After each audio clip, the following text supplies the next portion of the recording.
Hey guys, how you doing? Okay, let me pull up one of my games.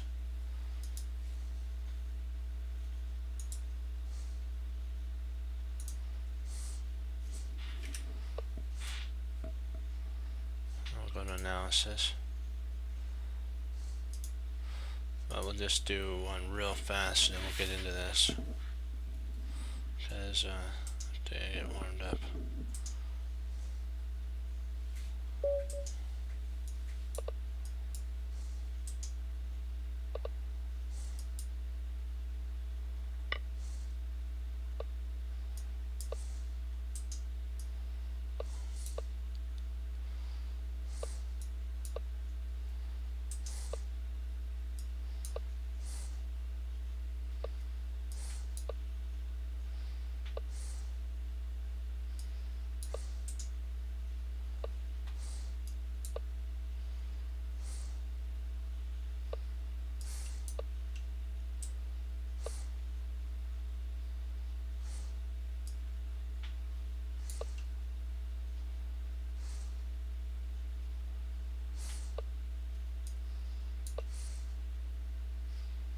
Kind of expand on the queen side.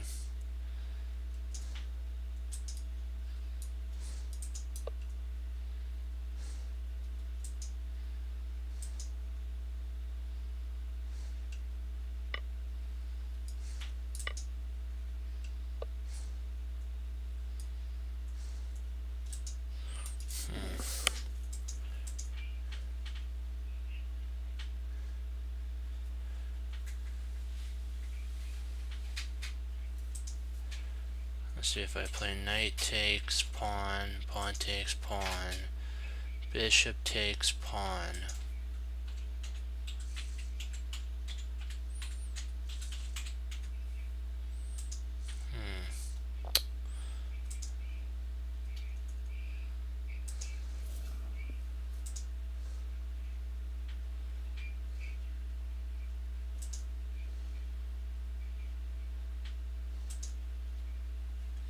I'm just gonna go for it.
see, where did I go wrong here?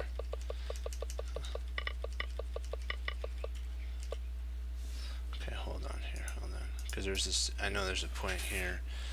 Let's see. Okay, so far so good.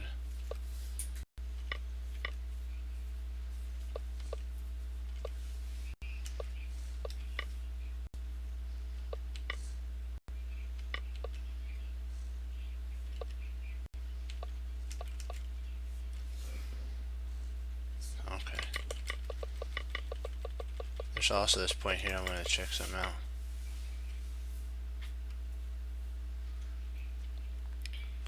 Okay. This is another point. Let's see here. It takes, yeah. Oh, sorry. Sorry, guys. Hey, sorry. Yeah. Let's see here. Okay, it takes there. Oh, okay, that one. I was wondering about this.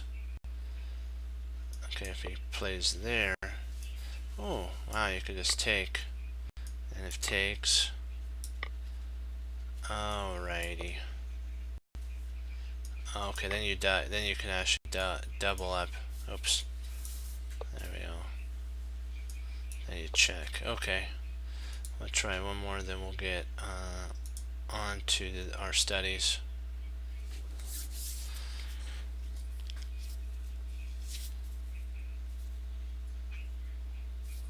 One more. Okay, good. We go get the London system. We get to implement our plan that we've been working on. Come on, come on, come on. Okay.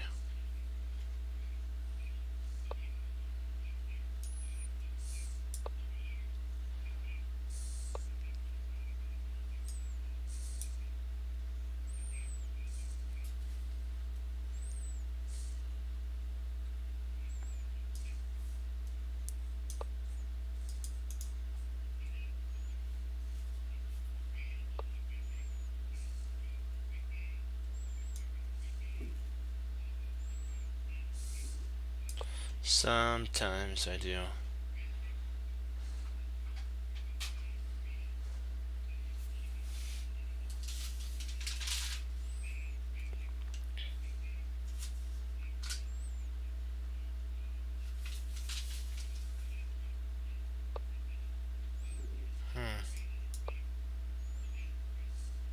Develop is you have to develop.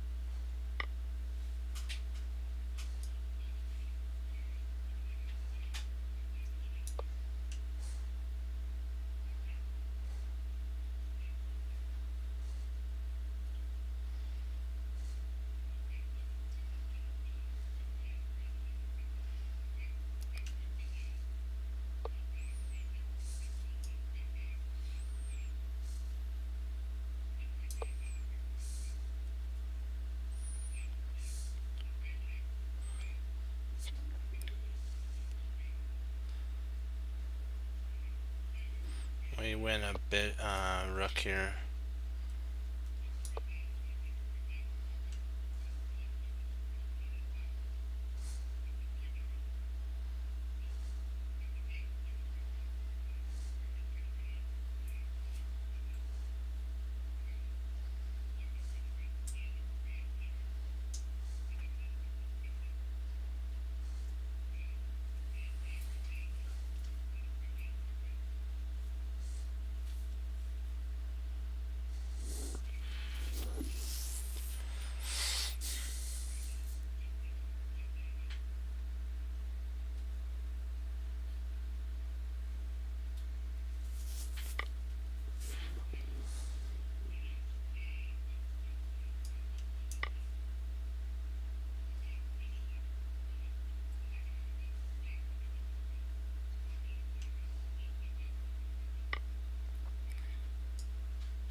Okay, let's do this thing. And then now after this, come on. Okay, we take. Okay, now I got a castle. I win a pawn. Now I'm gonna castle. Actually, I'm winning a piece too. So let's see, takes, and then castles, because you need a castle.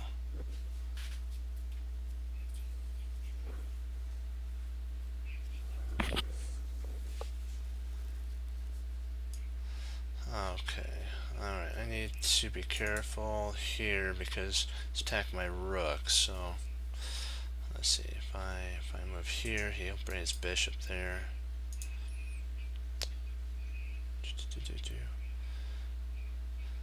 Well, then what I'll do is I'll just play there. Get it off of the light square. This is actually a good, surprisingly, it's a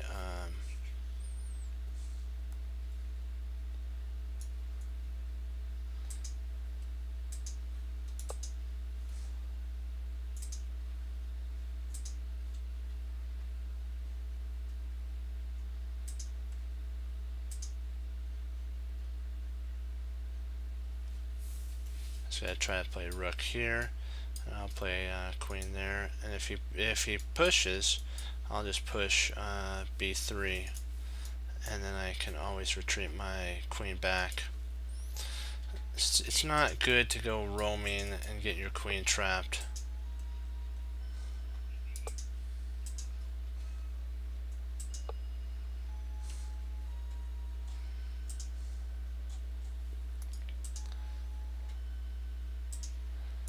Okay, now my queen is safe.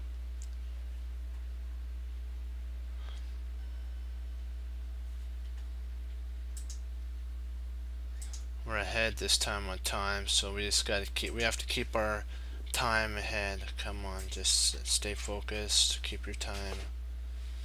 Keep your time ahead.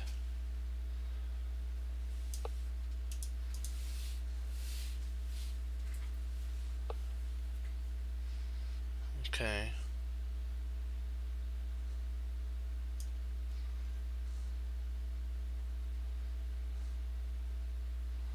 Let's see, do I want to break yet?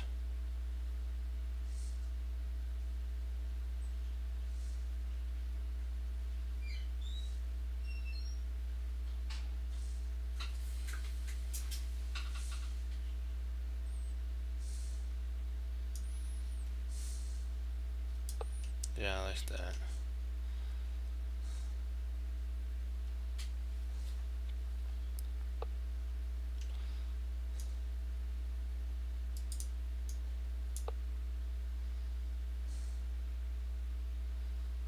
Now get your knight out of here. There we go.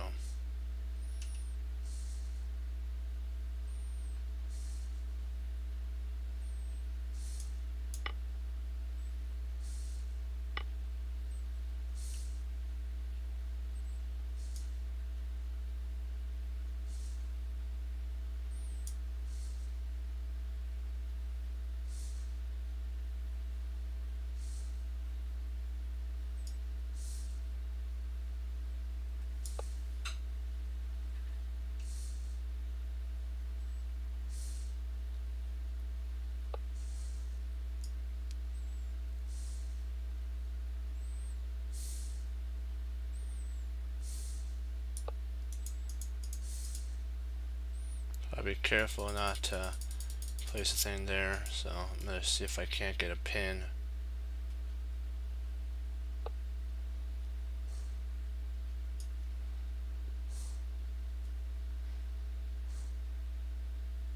So there, nothing. Okay, we got nothing there, so we're fine. I was looking to analyze, see if there's anything that we're missing here.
good. I was still winning. No, we gotta do London system here. Okay. Okay. All right. Now back to our system here. Okay. Back to the beginning, because I was still winning there. Okay. 46. This is actually the Trompowsky attack. The London versus the Trompowsky. Yeah. Well, kind of a little scary there. I started seeing phantoms of stuff, but everything was okay. I thought I was losing there. Then I was like, I had to regain my clarity and so you got, yeah, sometimes have to break the nerves.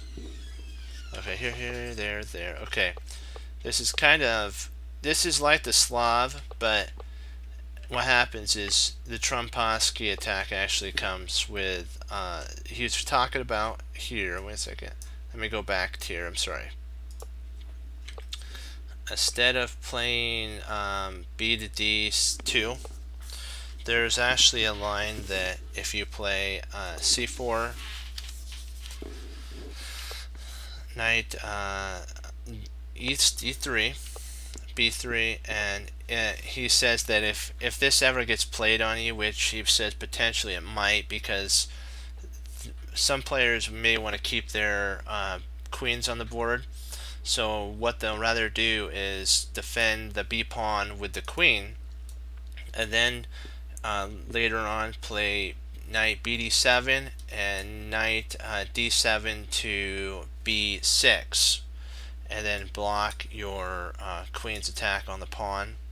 But the writer of the book says that that's not good, because what happens is you can basically take advantage of that with great speed by playing knight E5,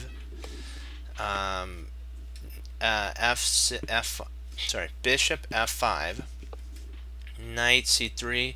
Worse, look how many pieces are developed. 1, 2, 3, 4.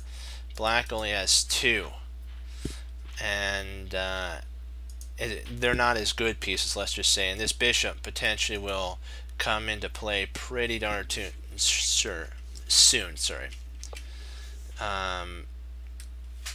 Knight BD7, bishop E2, and the mistake was knight to E4.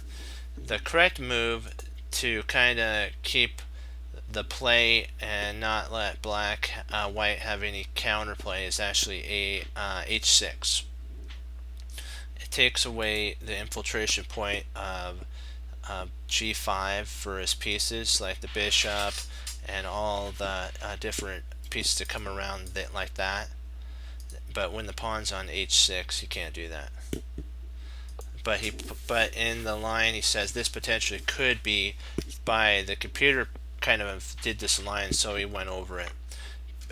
C takes D, E takes D, and then knight takes E, which is you're slowly basically demolishing his structure. If you notice, how many pieces do we have developed? 1, 2, 3, 4. Oh, sorry, 4.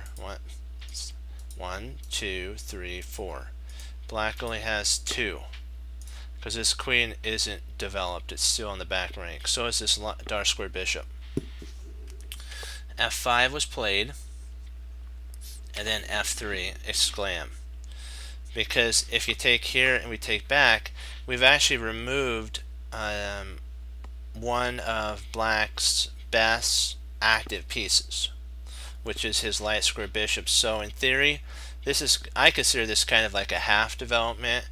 So you can consider this knight a half. So white has a half a development. Black has a half a development. White has 2, and we'll just consider that a half. So 2.5, because the queen really at this moment isn't participating a large amount, but it is in theory. It's making black have to, with his queen, hold the pawn on B6. So we'll be nice to the queen and give her a full point. So three developed pieces. Bishop D6, which now black has developed a piece. Now he's got 1.5.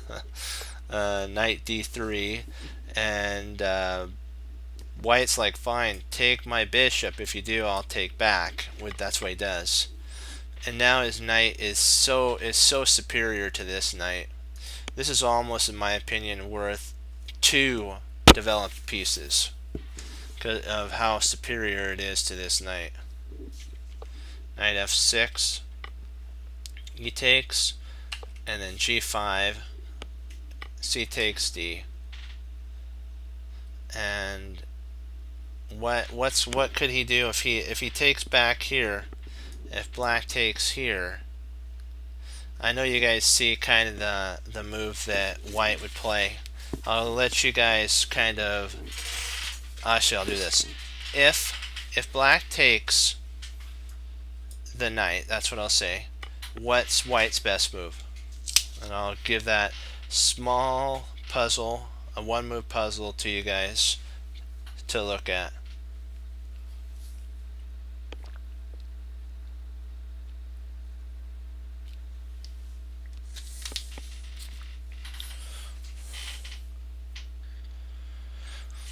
So what do you guys think the move is?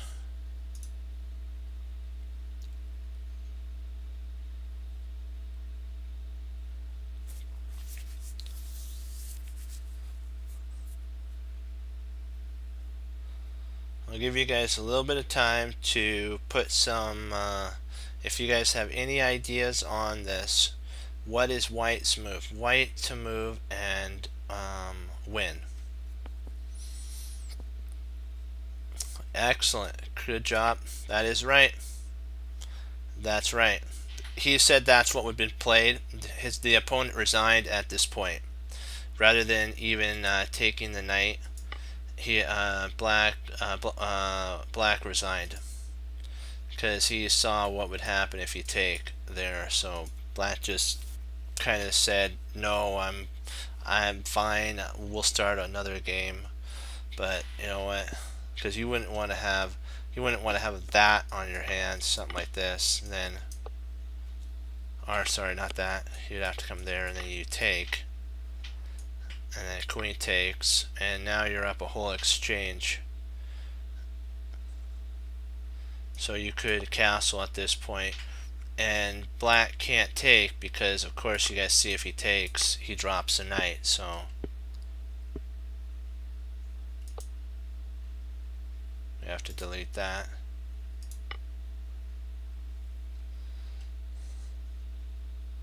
And I'll cut this part out because this is actually where the game stopped. So if you guys want to, you guys can go over these moves too. Okay, good find there. That's kind of a hard one to find, because if you think about it, you'd be so scared about your knight being on pre. What would you do if he takes? And you'd be like trying to figure out a way. How do I do a check? How do I do that? You wouldn't really think in a calm, clear mind. After G takes F4, B takes C6 is actually winning. So he played there, and we played knight BD2. E6, which is standard development. H3, which isn't too bad because that kicks the bishop out and that forces a trade. They're saying that this is actually a worse line here. If H takes, let me see, where are we here? I gotta make sure I'm doing this right. Okay, but yeah, here we go. Takes G4 is actually a slam move because you're able now to save your active piece, which is your knight. It also puts more pressure on the king side. So queen to G6, E5, knight E5. Your idea is to play H4 when you provoke a weakness on either H6 or H5, either one. You want to trade. you want to trade off the bishop. So knight bd7, and then h4. And you're thinking, but hold on, what if you take here? No, that doesn't work, because then if you play there, boom, the queen is the bishop's still trapped. So you can't even take at this point. Even though he plays h4, you still can't take here, because you'll take back with a pawn attacking the knight. When the knight moves, then you go h5 and you win. So to stop that, h5, but then our plan is implemented. Boom. Takes. Knight takes g6. F takes g6. And then g5 to attack the knight. Knight g. And then bishop to h3. And there's really no good response. We have our bishops to their optimum scope. This is actually what was said in the game that we're analyzing. His structure is black's structure is wrecked. White has a pair of two bishops. Has the pair of bishops. White has the lead in development. This will almost certainly lead to an attack. So see how our pieces are just like sniping and all over the place. White controls the key e5 square, which the knight can't come in. This knight can't come in. So we're in total domination at this point. And white may open up the position at his leisure. There's no rush for white to open up the position. White may even go c3, bishop b3, and then castle queenside, and then lever open the center after he's castled. There's no rush. And so that's kind of why back here when e6 he took rather than allowing the bishop to h5. Ooh, that would not be good. Knight takes b6, bishop b6, bishop d3. c5 was played. They're saying an interesting move would have been taking, then we castle, and the queen would be on. We could attack the queen and get our rook to the 7th rank. And they call the rooks on the 7th or the 2nd a pig. I call it Pac-Man, because you know how Pac-Man munches all those little dots. The pawns end up becoming dots for the little rook, and so our rook is like Pac-Man, munch, munch, munch. Because our rook isn't a pig; it's a powerful piece, but that's the term that it kind of got. So bishop moved to d3, c5, castles, knight c3, knight e6, pawn takes. There's also, if black gets greedy, it's too late now. Rook b1, queen takes c, rook takes c4, and then bishop to c2 with how are we going to stop bishop to a5, because there's a pin happening there and there's really no way to prevent that from actually coming to pass, because even if he tries to go knight to d7, we can go bishop a5, and even if he tries to maybe do something like that, all of his pieces are passive. We can just play rook takes as well. I'll show you what I'm talking about. If he plays here, we can just play an attack like that. And if rook takes, then we just come, and now we're threatening a discovery with a huge attack. And there's no way black's in trouble and he's going to be going down in flames. So that's why even that doesn't work. There's nothing that saves this. Even if he moves here, I don't think there's a way to even save that. Maybe there is. it's just going to be a pain in the drain for black to kind of hold. He'd have to move his king and lose castling rights, and you never want to do that this early in the game. He takes d4, e6.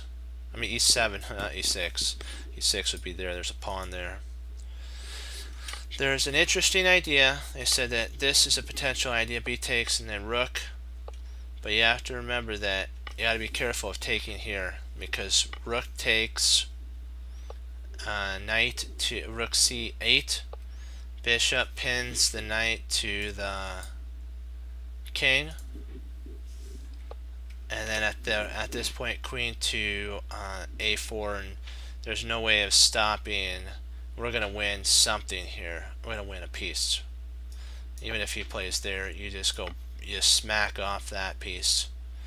And then if he plays there, you just take and you actually win, because the knight's pinned. So you really can't even guard that way.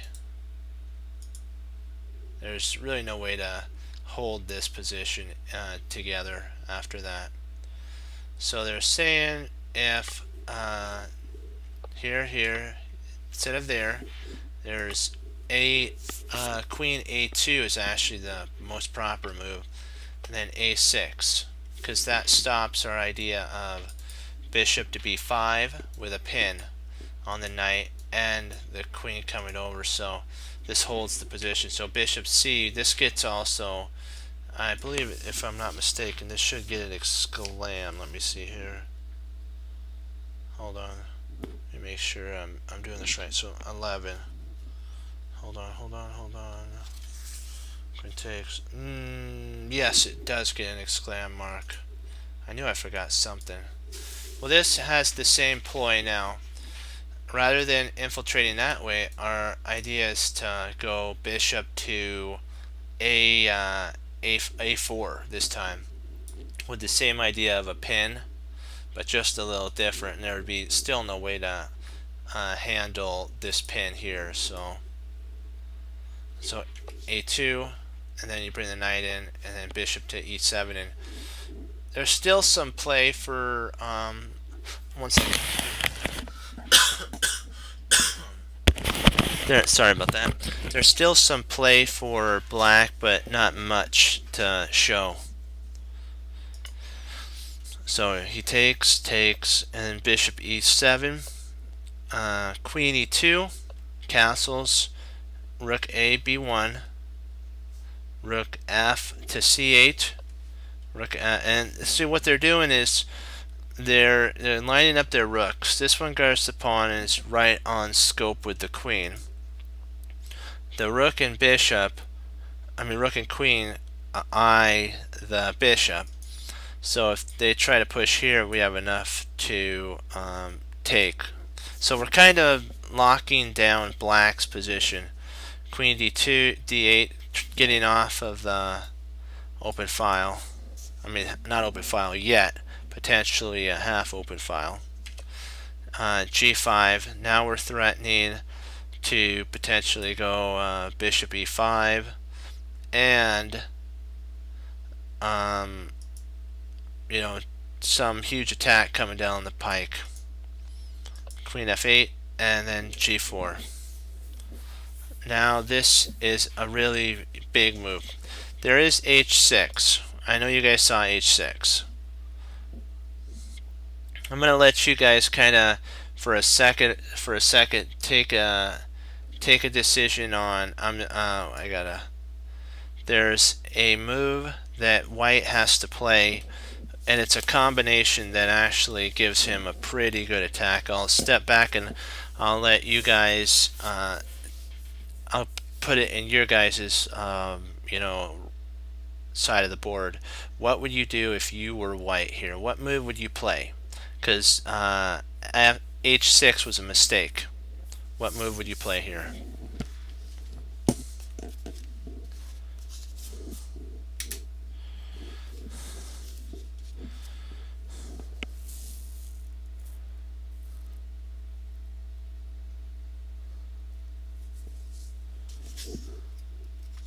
give you guys a little bit of time because this is a critical move that you guys will have to be able to see as well.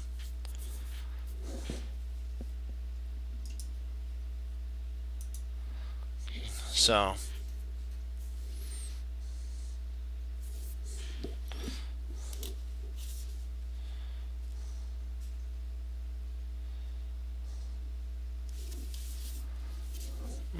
almost, that's close.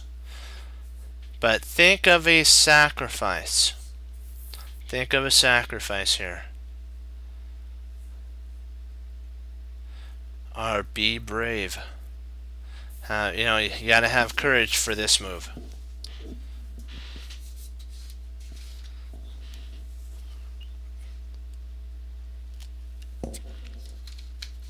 That was a good try on that one though. I gotta say, I did look at that before as well, and I tried to make it work, but it actually doesn't because the knight could take back here.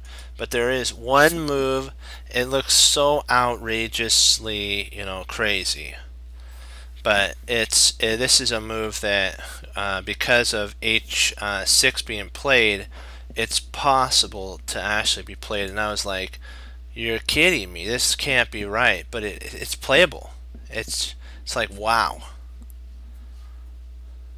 So give it one more shot. I'll give you guys one more shot on this, and then I'll help you guys if you guys don't find it. But if you do, congrats, because this is a really hard one to find. So take your time for just a second and just look at the board and what is a good move for white here. And I'll step back and give you guys a little bit of time to think about it.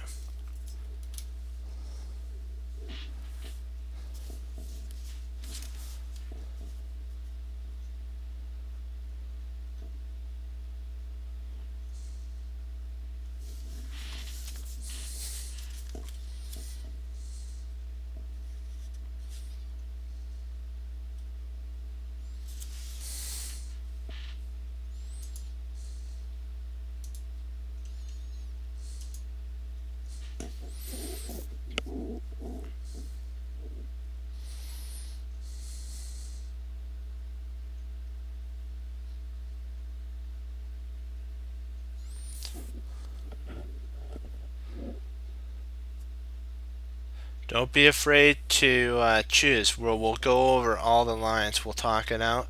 There's no wrong choice. There's just not making the decision, and that's what burns time up. So just do your best. Even if you think it's an outlandish move, just throw it, put it in the chat, and we'll go over it.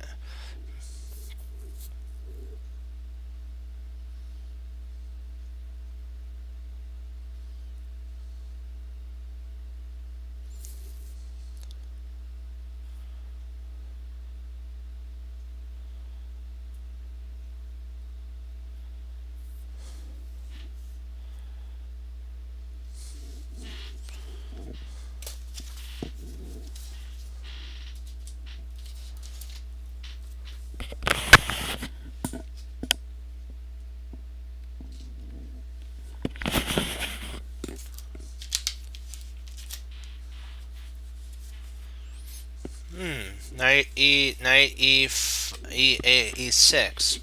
That's actually pretty close to the move. That is not a bad move.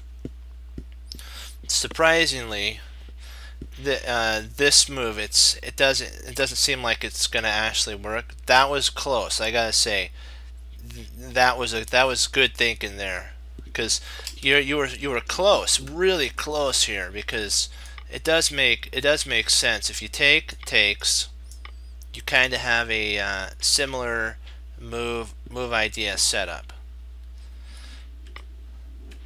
Oops, darn it. Where did I go wrong here? Sorry about that, guys. I pushed, but my pushed incorrectly. Right here. Gotcha.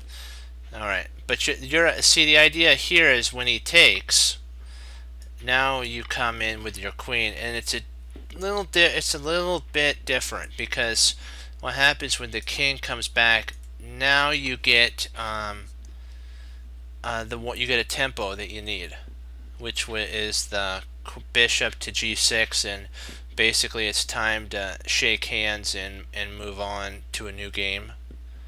Surprisingly, that your idea is good as well. It just has one thing that it gives, you need 1/10. It's funny, it's like I looked at that too and I was like, doesn't that knight takes e6 actually work? But the more I looked at it, yes, I could take, but then he has to move over to h8, and we no longer have the threat of bishop to g6. It's that small little nuance, and because I even put that in there, and I went over it, and I'm like, why doesn't that work? And I kept going over and over and over it, and I was like, but it just doesn't. This works. It wins a pawn, because if the king tries to run, actually the king can't run, because if he runs here he loses, so he has to take. It's like a forced take. He has to take, otherwise he loses a queen. I guess he could maybe move his queen, but then we just play. No, we can't do that, because that would lose. Let's delete that. Trying to see. Probably that would be the and then if he takes back, then you can play bishop takes. You've won a pawn. You're up a whole pawn. Black's structure's wrecked. So even if he moved his queen, you're still up a whole entire pawn. But it's worse if he takes, because then he gets basically mated. He gets checkmated here. I don't think there's any way to save. He's going to have to give his queen up. And who in the world wants to give up their queen, you know? So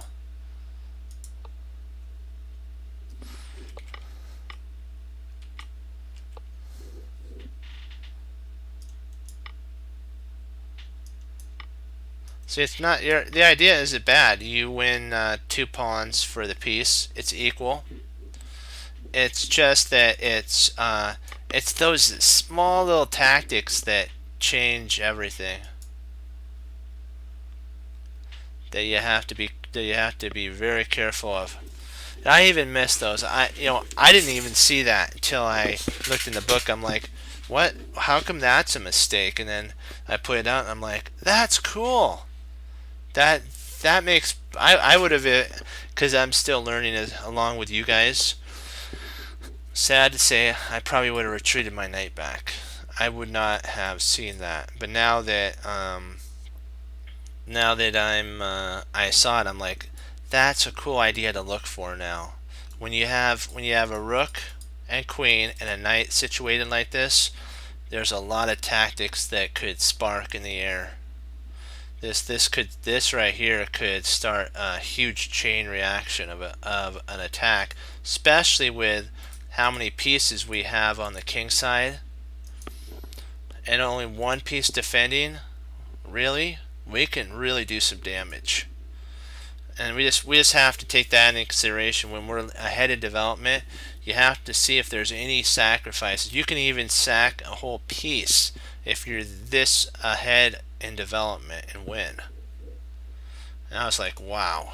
So g5, queen went to f8, and this guards, of course, we see the f7 pawn, which is what the idea was based on. So g4, rook e8, queen to e3,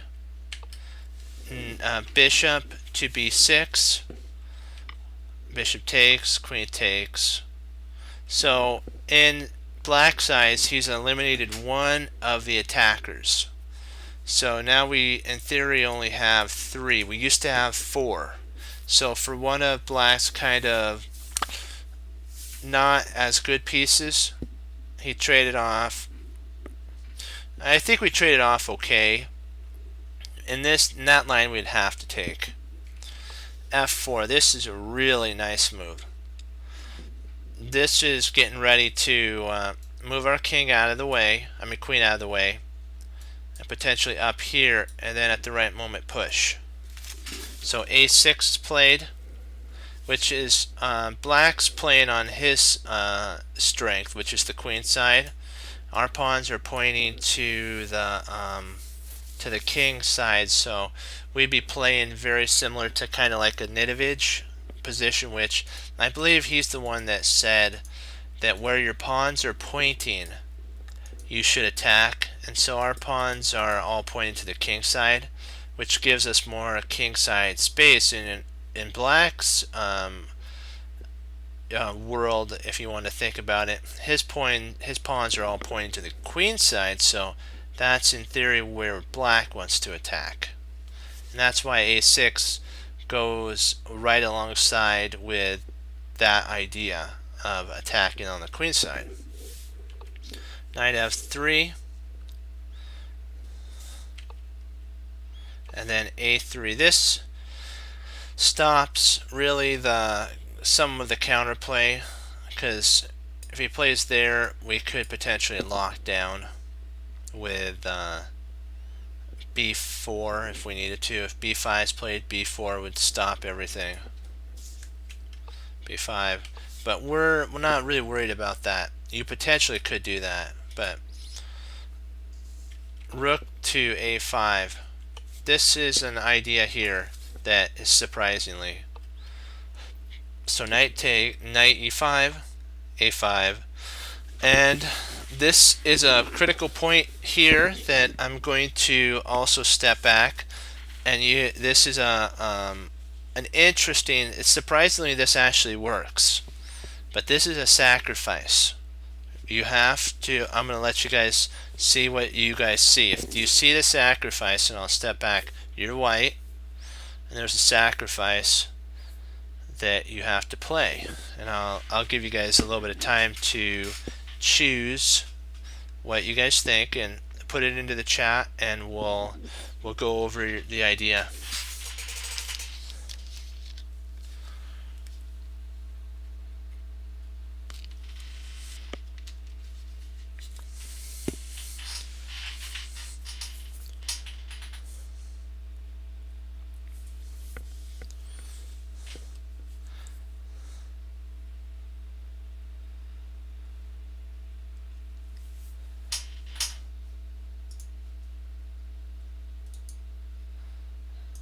Think, by the way, just think sacrifice. Just keep that in mind. Look for sacrifices and see which one actually works for white.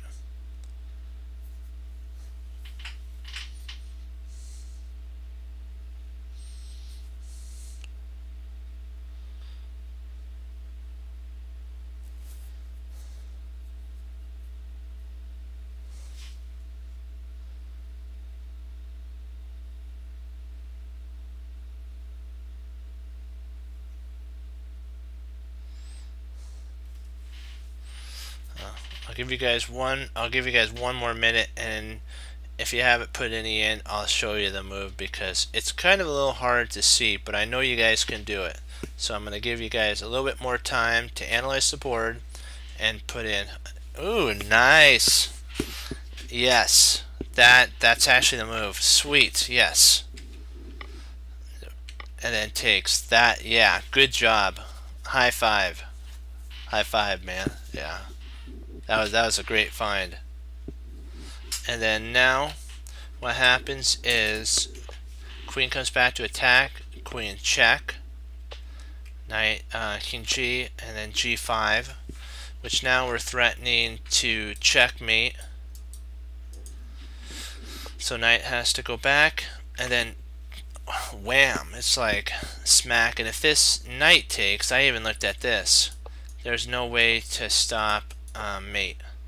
So the knight can't even take here. So the queen would just have to move away. The queen would have to move. And when the queen moves, we have a pretty big attack coming down. So he actually stopped the computer stopped the analysis, or he stopped recording at this point.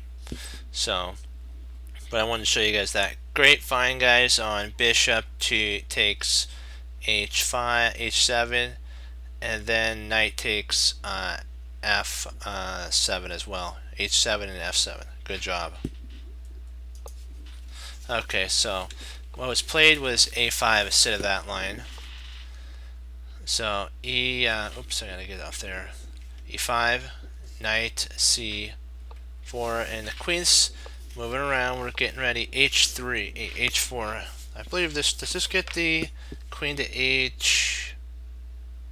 Let me see. This is 25. I want to make sure I didn't miss any exclam marks. Nope, no exclam marks. So queen to c7, which is kind of getting. She wants to be able to protect and also have the potential for maybe entry points all over the board.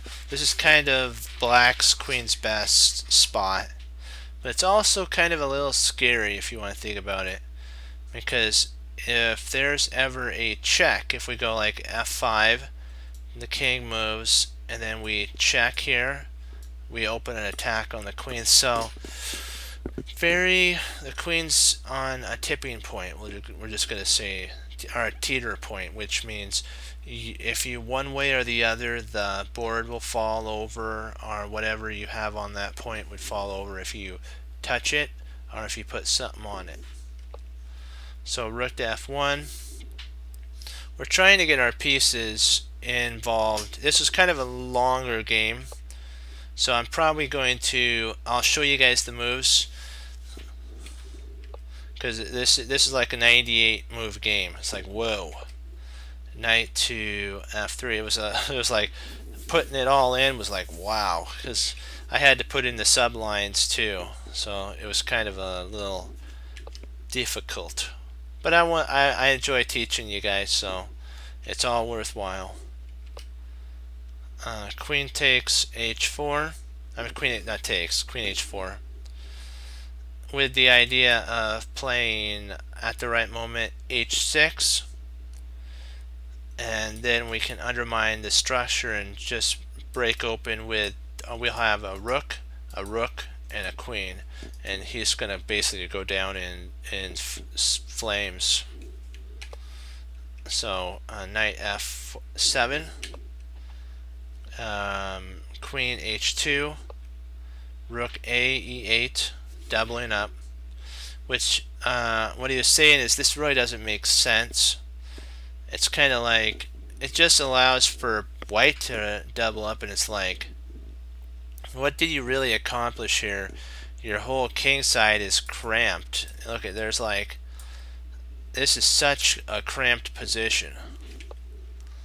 Knight d6, and then rook g1, which now, because this move was played, it opens up for our ability to play g5, because the knight was guarding g5, but so now we have that ability. So queen to b3, king h1, because we're getting out of a pin. He wants to play, if we stayed in the pin, e5, and then this pawn would be pinned.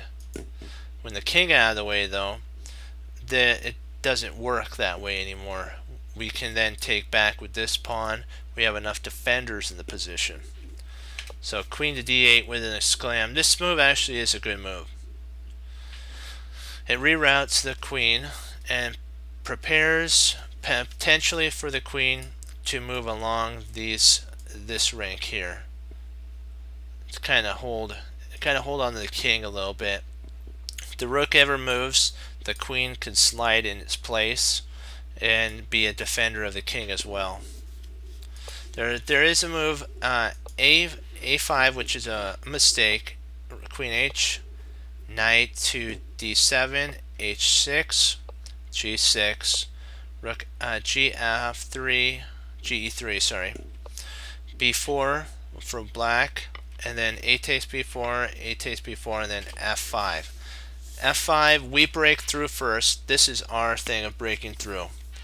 We actually break through before black does. and that's how come G5 was. I mean F5 was huge. It's a huge move that we have to have played. White will break through first. So like if he takes, we can take, and then we can have this open file with an attack. So we played. That's why I played queen back instead of A5. Queen H4. We're again threatening H4. I mean, H6 again. Knight to H7 or D7. Rook GE2. King H8 to get out of the basically this pin. Getting under attack. And then queen to H2, which is a mistake. The player missed queen to G3, G6, which is crushing. Because if G8, you have rook takes, and they also have a line. If yeah, here we go. Let me see, 36. Did I put that line in? I want to make sure I did. 36, 36, 36. Oh, okay, they didn't have the line. They did show that if he did play here, this would actually end up with mate. So that's why that's why bishop on G6 cannot be taken. It's like, whoa.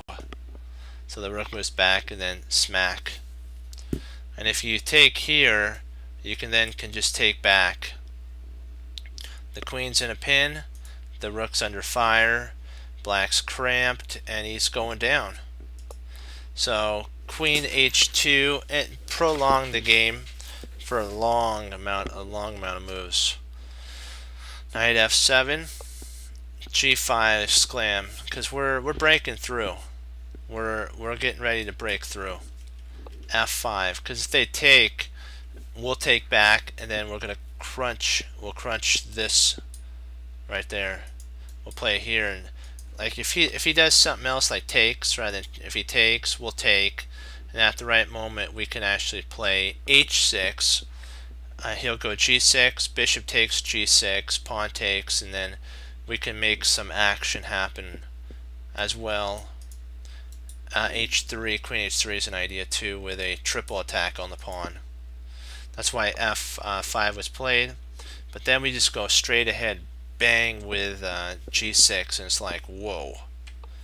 Knight to H6. Knight comes into G5. Because we're preparing to take, and if he not that. Yeah, there. If he takes back here, he's in a pin, and we're gonna win everything. So he plays trying to take, then we take. So we're up a whole pawn now, and the king's cramped. We're potentially, if we can get this pawn protected, and we kick this knight out and get rid of these rooks, we have a mate on F7. So knight F7, queen to D6, rook G1, defend the knight, go after the pawn. Rook C8 or C7, queen to G3, queen D8, queen E3. We're trying to get our queen involved in here with a potential mate coming down the board. So we're defending the pawn. Queen goes back to H3, kind of maneuvering, and then now we're ready to get our knight to F3. Now we're attacking the rook. The rook moves up to try to hold the knight in the position together. Queen H4, the king takes pawn. Now regarding our bishop, we also have potential for a knight rook combo to come in. Queen D8, kind of to see, to put an attack on the queen. Knight c6 to attack the queen, and potentially b5 or b4 to attack. Now we provoked a weakness a5, so we've done our job of kind of making the pawns move. Knight g8, and then queen to g5, king h8, because we in theory potentially have a we could even maybe even sacrifice, play knight and here and attack. So king h8, e5.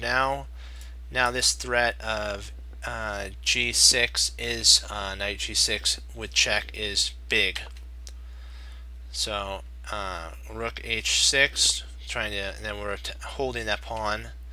Knight comes in, and then bishop to f3. This is pretty huge. I'll show you what happens. Hey, how you doing, Fox?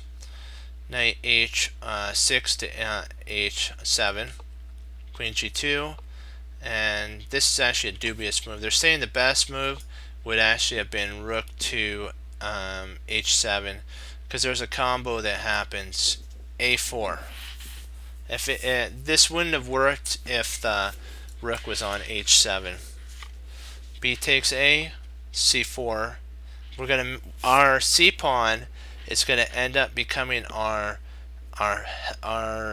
compensation for that pawn. We gotta have a healthy c pawn. Knight e4, and then c5. Knight h7, trying potentially to get our knight involved to stop this. c6, and then queen to g7 or queen g6 with an exclam. It's like, hello, if you know what I mean. You have to move the knight. You can't take, because if you take, this is what happens. Pawn takes. Pawn takes. And it's just incredible. It's takes, and you're thinking, oh no, it's all over. You're thinking, no, it's over. No, it's not. It's like, wow. And then now the rook has to take, and when that takes, now what would happen is if the queen takes, we can actually play rook to g8 check. Queen would have to take back, and then we would take back. King would take. We'd be up a whole rook. It's forced to. You have to take here. There's mate Nate.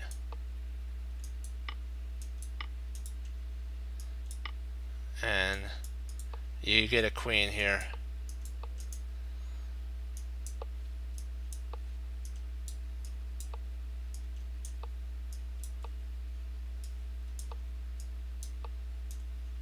And boom, there's mate.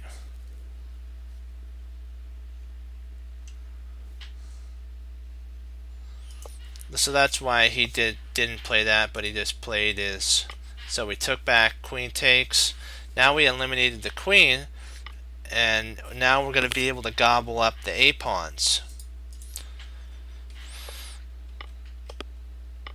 Bishop takes, knight takes. So we've won a pawn.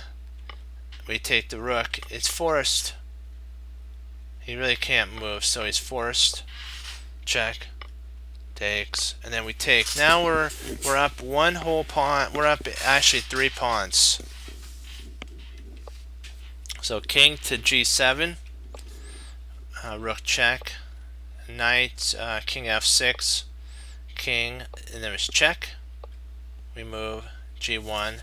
What he's trying to do at this point is see if he can't come in this way or g3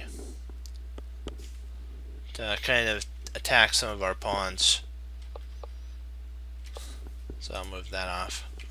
D, and then rook D, C, and then he wins a pawn. But remember, our compensation is this B pawn. Now we have a passed B pawn. We're attacking the knight, so check. King to B1. And now we're doing really good here.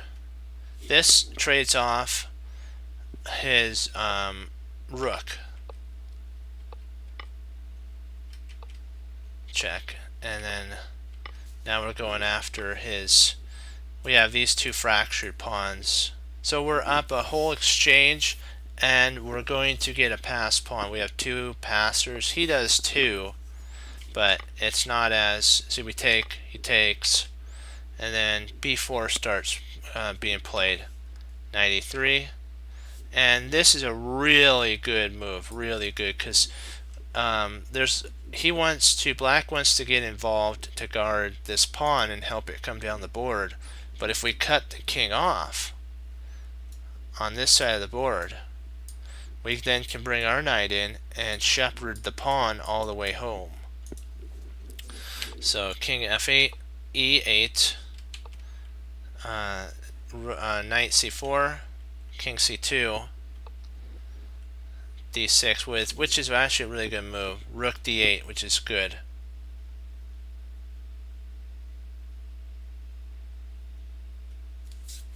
Yeah. King e2, e6, king d2, d3. They're saying that if this was played, this is what could happen. Oh yeah.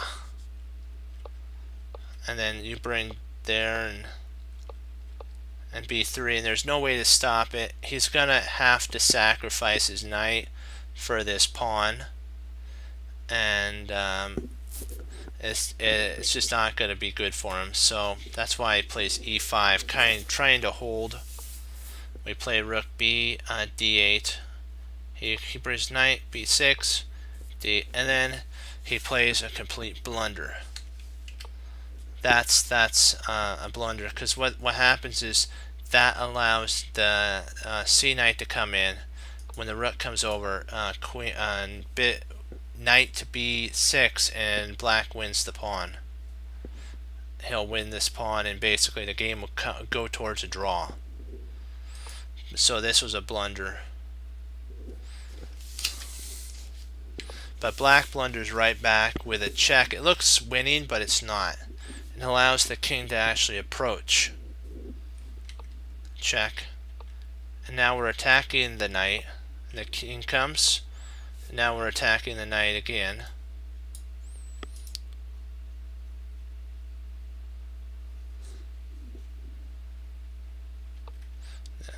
And then at this point he throws in the towel, because we're gonna win. We're gonna actually win the pawn or the knight. So if the knight moves, we snap the pawn off, and we're gonna win, because what we'll do is we'll get into a Capablanca position, and we'll get in front of our pawn here, and he can't do anything but move. When he gives way, we do that, and the pawn comes up the board. But let's read the final sum of it. This is what it says. When black meets, when the London meets the Trompowsky, the style of the Trompowsky is this: c6, and then when you play there, bishop g4. This is the Trompowsky in the London system setup. The bishop on h3 pot. Let's see.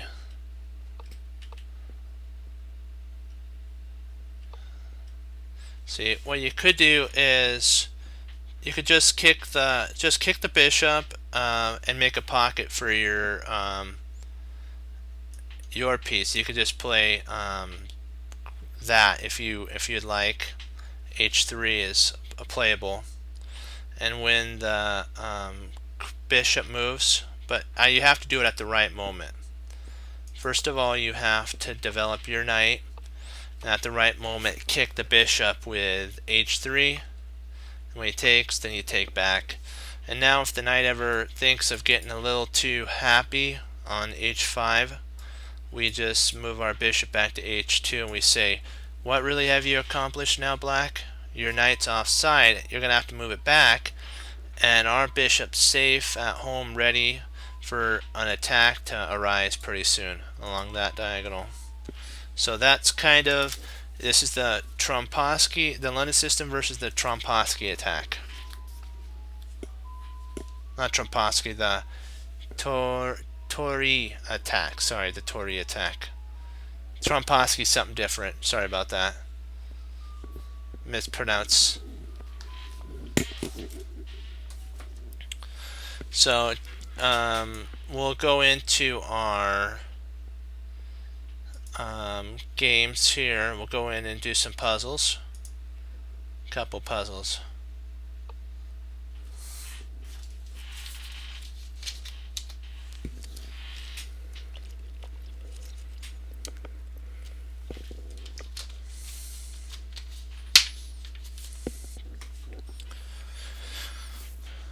Yeah, it took a while. I didn't know how long it would take to put in 98 moves. It was like, whoa. But it was worth it. It was fun to go over that. We got to learn about that. Let me see, what's the name of this? The Torii attack. So we kind of know how to handle the Torii attack. And I'm saving all this so that you guys could have it's from the book here. I'm putting it, Play the London System. I'm putting it in a learning so that when I get a team together, you guys could come and join the team Cruncher, and you guys can look at all the London System stuff that we're learning, and we'll also do the French as well after we're done with the London, and we'll analyze the French. So let's see here. Oh, boy, this bishop's on pre.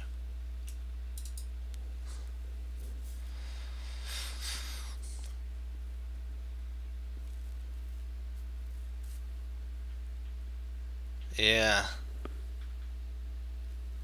We're a team. We're together. You know what? We're in this as a team.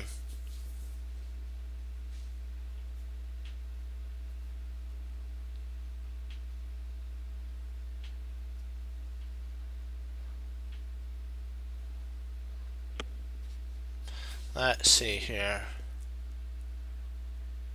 Trying to. This is a really odd move. It does I guess attacks the G7, so I'm liking this and then that, but I'm a little concerned if he plays there, if after we play here.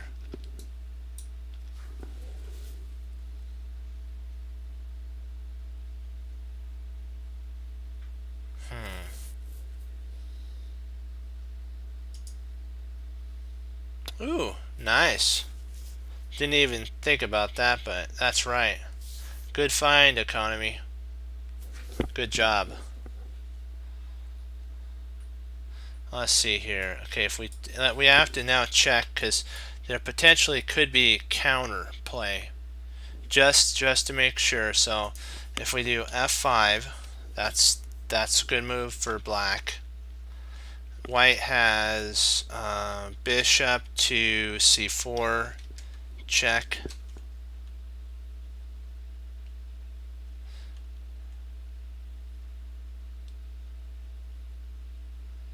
Well, yeah, it's almost won, so I know, but you know.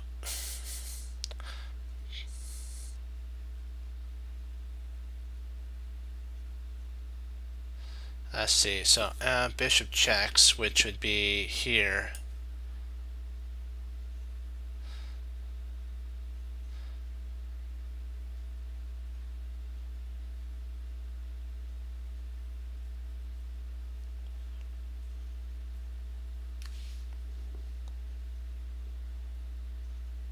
And let's see, we would have to move. We have to move our king. Is he still trapped at that point? I think he still is.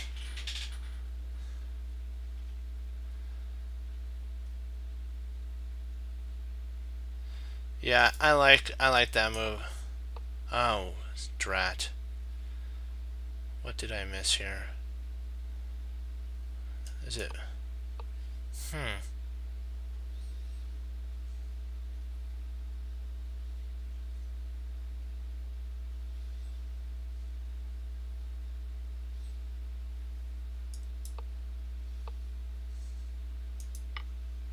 So H5. I think the reason this doesn't work is potent. Oh, okay.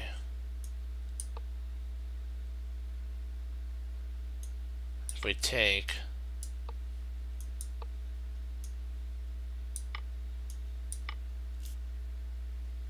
okay.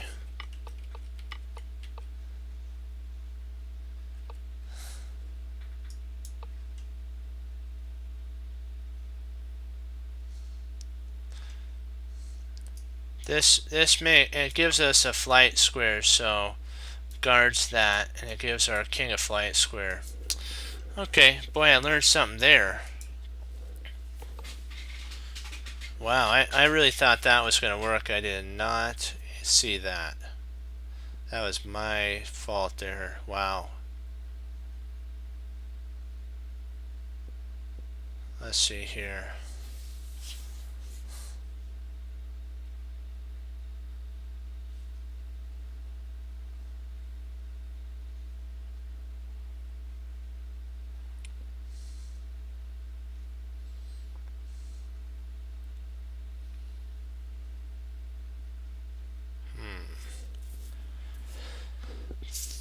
Thinking potentially would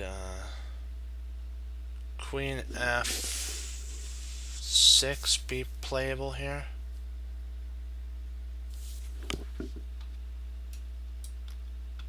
With an attack.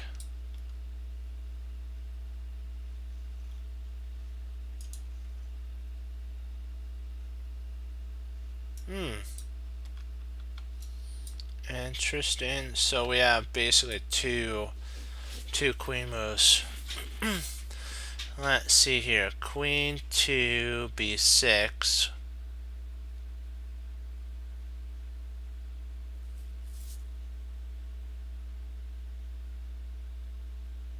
Check.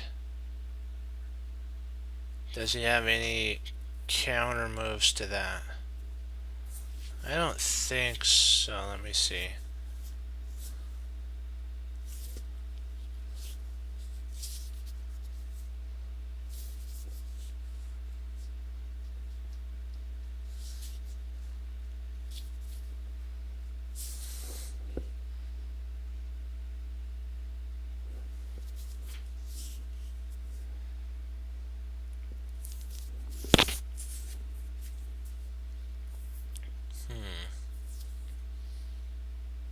Trying to see, is there any way he could counter? I think we pick up a piece at that point.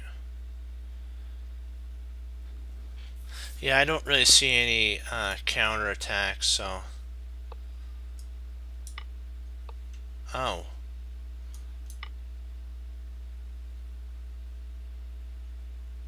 Okay.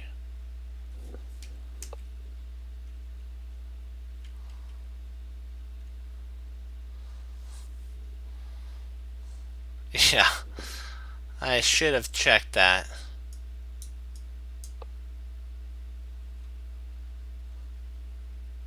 I should have remembered that if I take here, the knight's okay, the knight can actually take here. And if I take, the rook takes.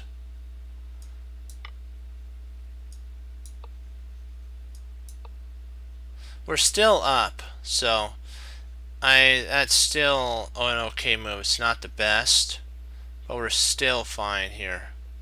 We're up a whole piece, but we'd be up 2 pieces if we had taken here first. He'd have to come back here. Bishop takes. Queen takes. And queen slides over with threat of mate. Okay.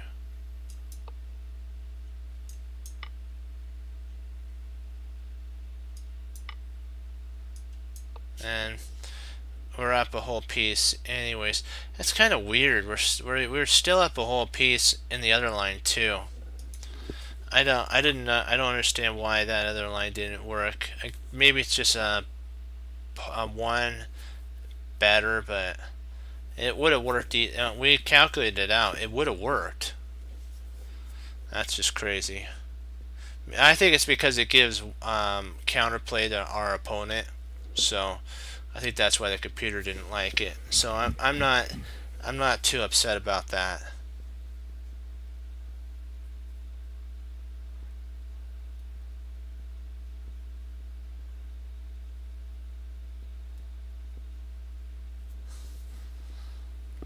We'll do two more.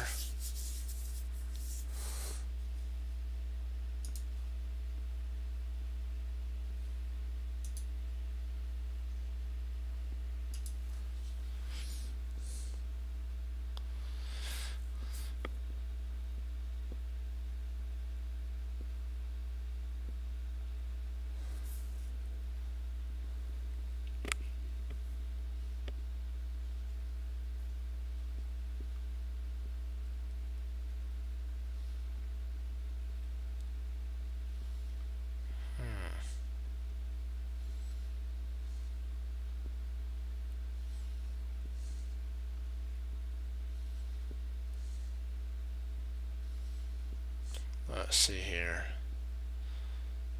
So check. So we have a couple we have a couple candidate moves. We have queen. I'll just put them in. Queen g4 check. We have knight takes. Knight takes f7, or rook takes f7. We have these moves here. We have those candidate moves. That's kind of what I see.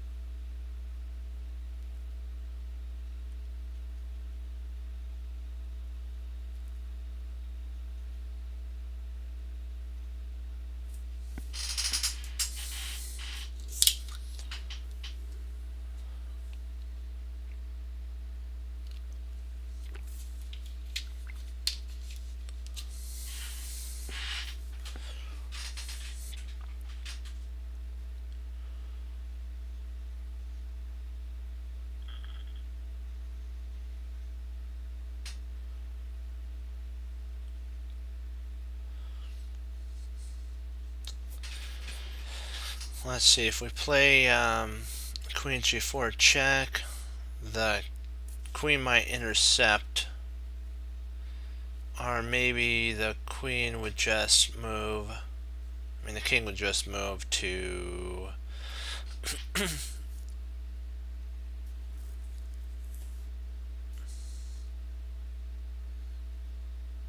well, let's see, if we go queen g4, king moves there. We play rook takes. If rook takes,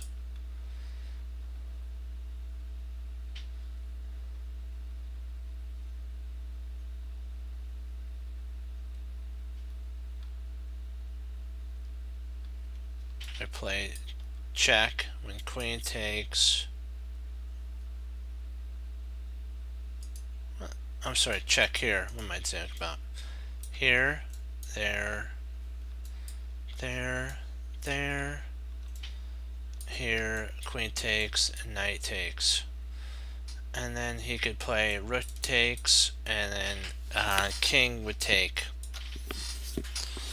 And I'm not sure if that gives us any compensation.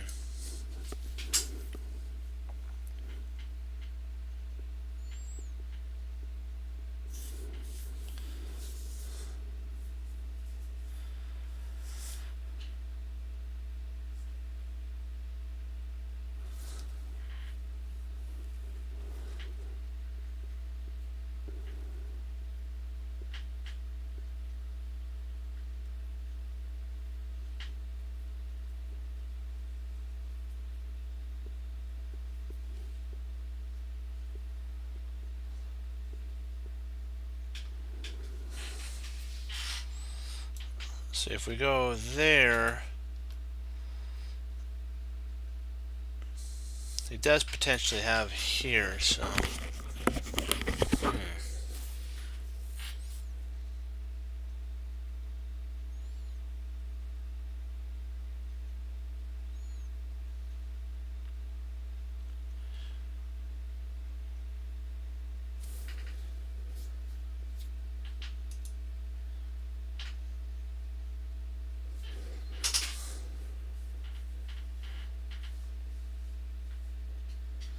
We have this. He has got a discovery on us, so we gotta be careful here.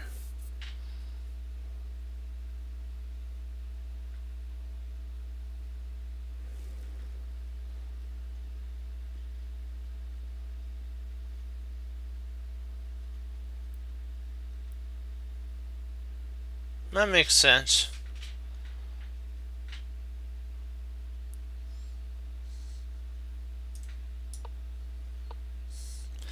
And then knight takes, and if rook takes, you always have rook slides over. So let's see here.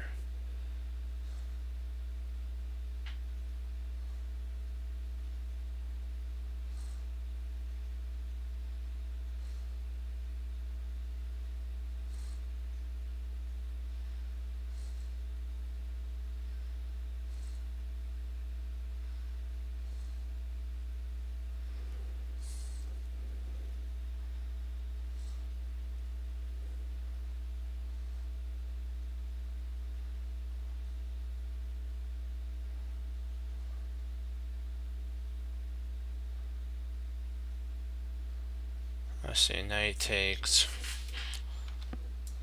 f7, rook takes e.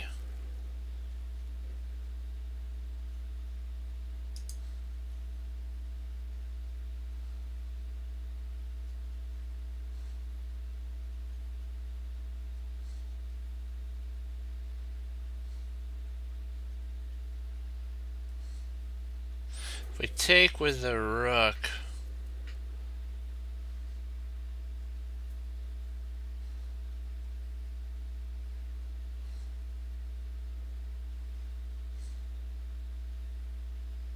that is true.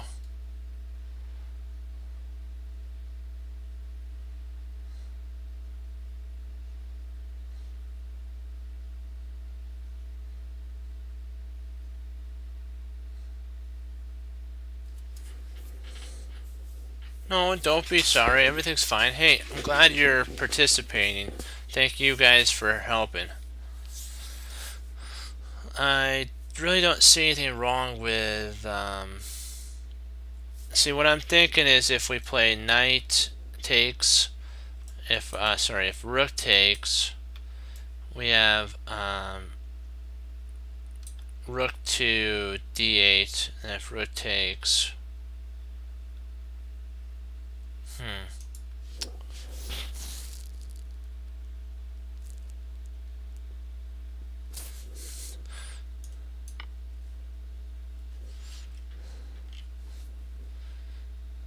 because then if he takes here, we play there.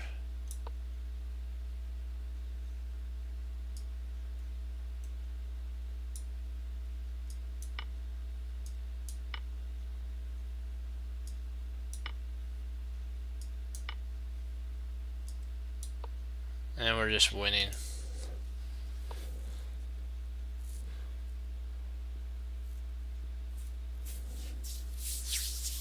Okay, guys, let's end on an up and up. Let's finish on a green.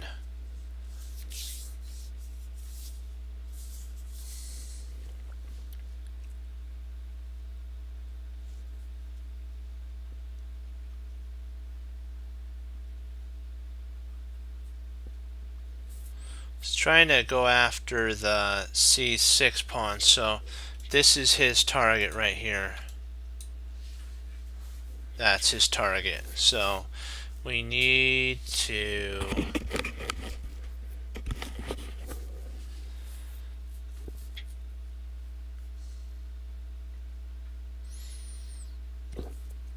excuse me.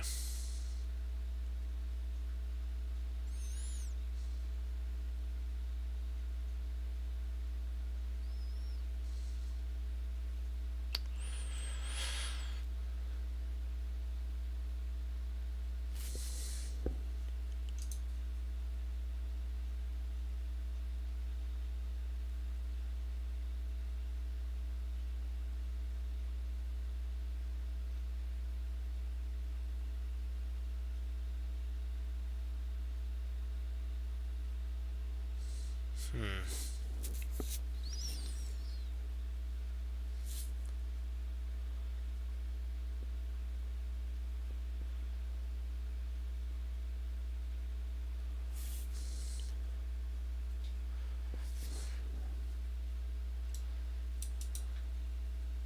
I think we can move our rook, just move our rook to E1.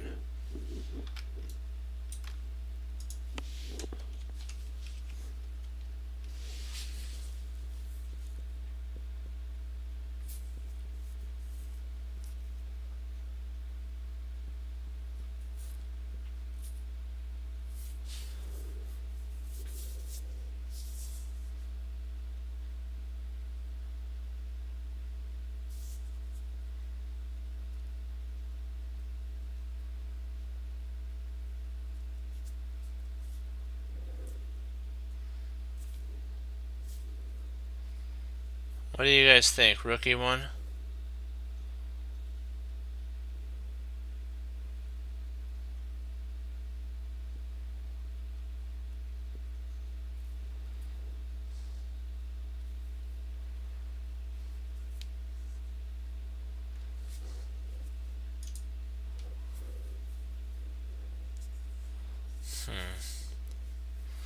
So I tried to make this work, but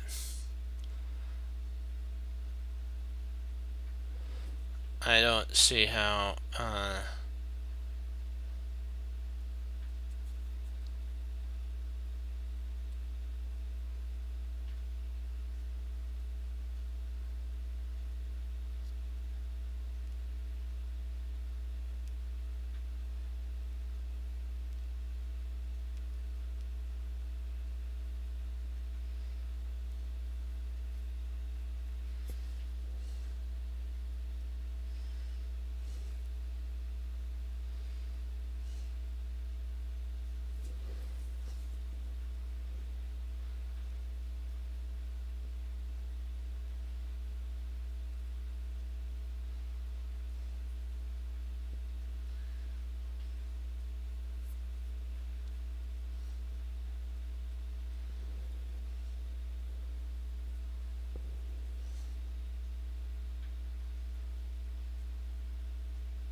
Because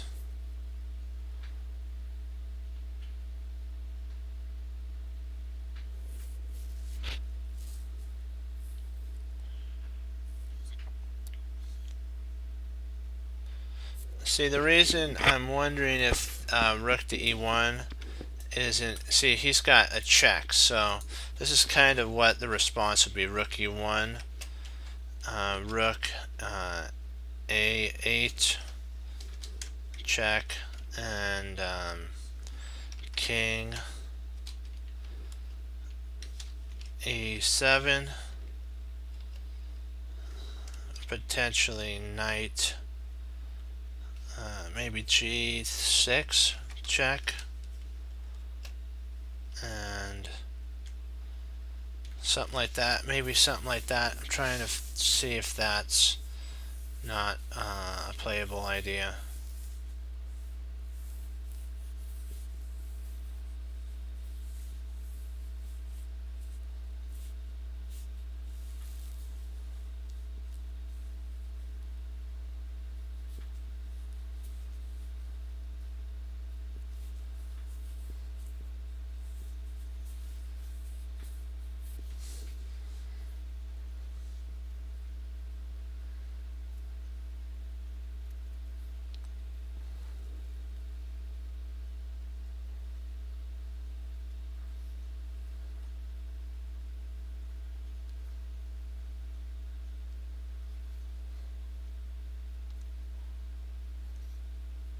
I think we move up a rook if we play there.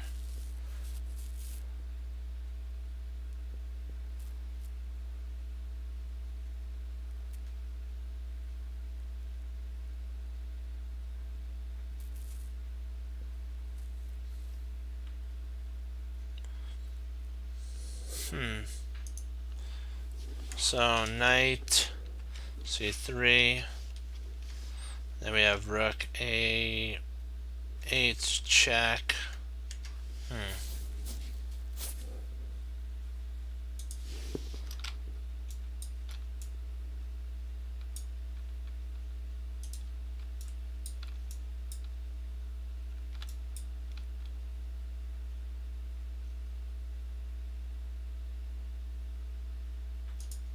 So it probably has to be. Man, I didn't realize he could actually take here with check. So if we he can actually take after king e7, which is forced. He can play knight takes c6 check.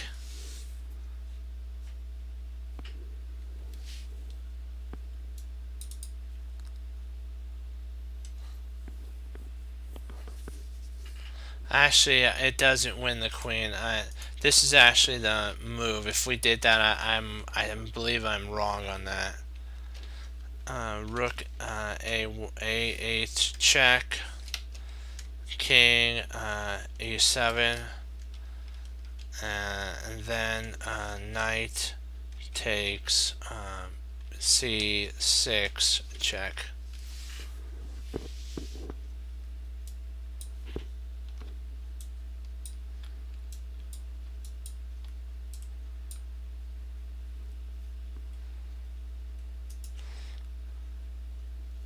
So knight D4 holds.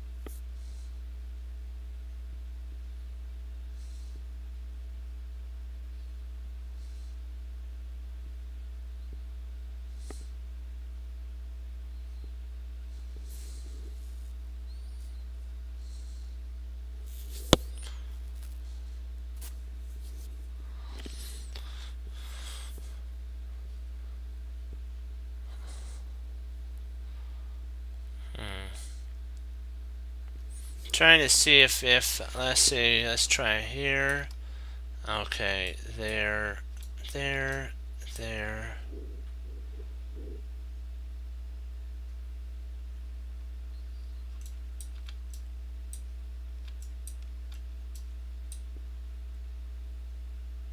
So that doesn't work.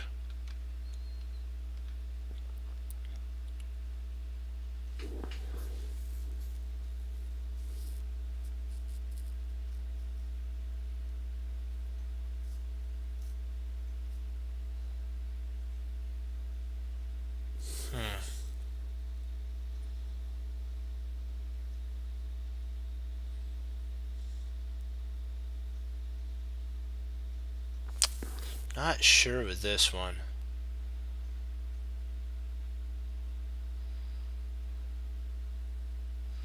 I hate to play passive moves.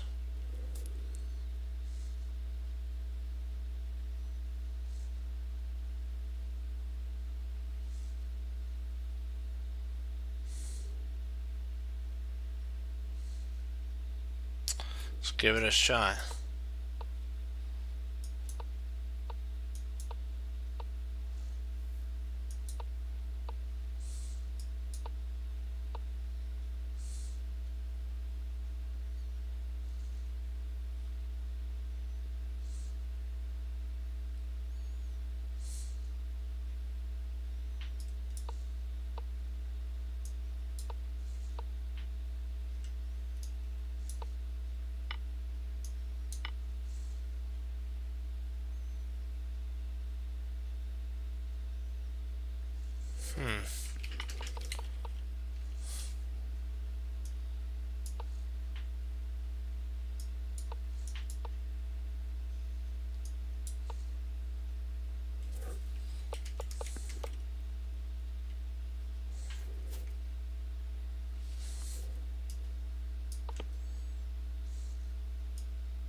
Hmm.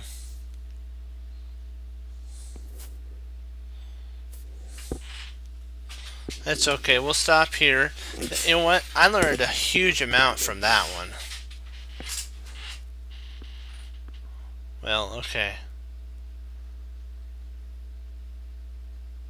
Yeah, it's okay. Well, guys, thank you for all logging on. You know what? We did really good. Some days, you know what? We gotta, as Maurice Ashley says, love the grind. You have to love the grind because it's the plateau as well, not the grind, the plateau. So we have to remember that. You know what? We're gonna get there. We're getting there. You know what I mean? We're on our way up. It's all about learning. That's one thing you have to do. Learn from your mistakes. And remember, guys, that it's not what happens when you win it's what happens when you lose. Because are we going to stick in there together and keep pushing forward and keep learning and saying that, you know what, we're going to learn from it and we're going to get better. So remember that. And as always, you know what, we got to remember what Hannibal Smith said, that a plan is only good when you know what your opponent's going to do, you're able to stop it, and then you make him do what you want him to do. That is a plan. And you know what? That's what we have to remember. And as they ask grandmasters, how many moves do you see ahead of your opponent? One. And it's always the right one. It doesn't have to be 10. You may have a forced mate in 3, and that's all it takes. So just remember that. You don't have to have a 20 move line. Just find the right move sequence and you win. And you know what? We just gotta keep pushing forward, you know what? And let the things of the past roll right off your shoulders, and just keep learning. Because you're gonna make mistakes, but you can learn from them. You can either get upset or learn from them, and we're gonna learn from them. So, guys, I will one sec check to see if there's anything in chat. Nope. Okay, still good. I'll leave you with this. As Wesley So says, serve the Lord Jesus, and as I say, God bless, and I'll see you next time on Chess Cruncher TV. Have a blessed morning, afternoon, and evening. And if and Lord willing, I'll be back on tomorrow to do some more studies with you guys. We're gonna go over the Tory attack. He might have another game in there. We'll go over that. That'll be fun. And so, you know what, guys, be blessed, and I'll see you tomorrow, okay? Keep studying chess, guys. Bye-bye.